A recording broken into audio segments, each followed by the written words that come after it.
How to fix Roblox mobile crashing.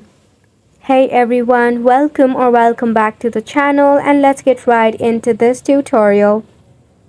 To fix a Roblox mobile crashing, you can follow this quick and easy step. So first and foremost, what you can do is, if you are an Android user, open up your phone settings. Within your settings, locate the apps option. Then head over to all apps. Tap on the search icon to search for Roblox. Over here, tap on the 4-star button and OK.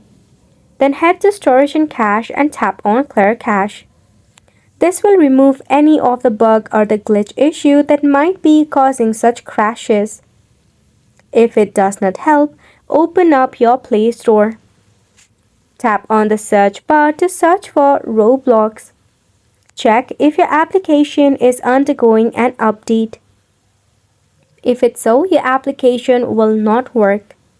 However, no need to worry, right after the update is over, you'll be able to launch your Roblox easily.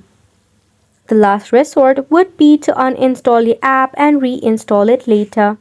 This sums up the tutorial as well. Thank you so much for tuning in.